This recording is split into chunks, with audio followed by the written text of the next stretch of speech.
To eat. It's Adam Sessler and Morgan Webb.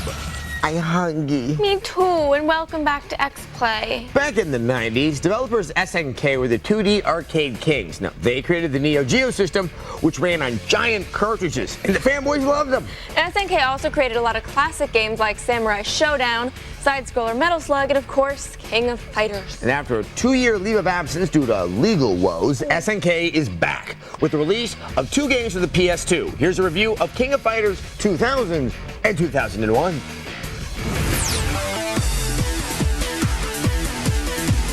If you were in a 7-Eleven in the early 90s, you might remember the King of Fighters series. Back in the day, Kyo, Iori, and the gang were stars. Now they resurfaced on the PS2 in the King of Fighters 2000-2001, which features 2 full King of Fighters games. Now, before you get all excited about this mind-boggling value, here's a reality check. The 2 games aren't all that different.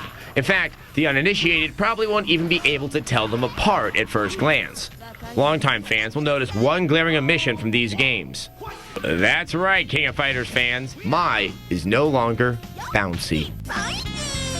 Luckily, Blue Mary is here to pick up the slack. Proud Mary, keep on burning. 2001 has a few new characters and features a different team battle setup than 2000. King of Fighters is unique in that it pits teams of fighters against one another instead of just being a one-on-one contest. You have active fighters as well as one-hit attackers called strikers. The strikers usually jump in and attack, but some of the characters have alternate methods. Then there's this guy who just dances for you. While 2000 forces you to pick 3 fighters and 1 backup striker, 2001 lets you have anywhere from 1 to 4 fighters on your active team. With the huge character selections present in both games, variety is not a problem. There are a ton of characters to learn and master, many with strange and unorthodox styles, unlike any other fighting game character.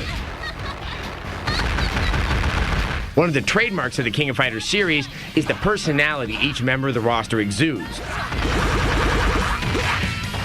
Even if you don't remember their names, you'll remember their win poses.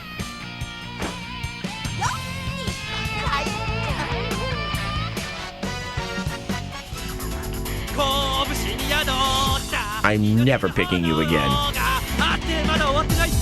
King of Fighters 2001 also follows the tradition of having an insanely cheap end boss.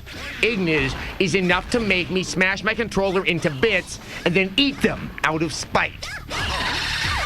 Oh, come on! Hey, now the game is just being mean. Soul Calibur and Virtua Fighter fans may scoff at the archaic graphics. Playing King of Fighters 2000-2001 is like practicing Kung Fu under a waterfall, while playing Soul Calibur is like target practice with surface-to-air missiles.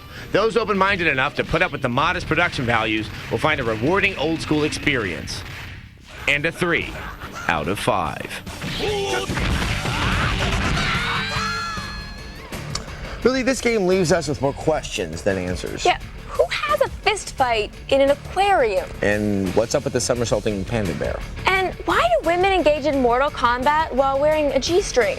Did that girl just shoot a fireball out of her crotch area?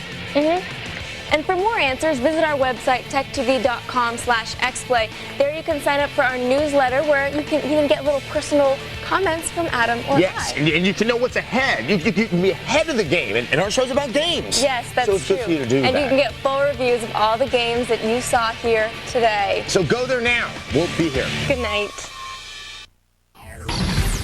Today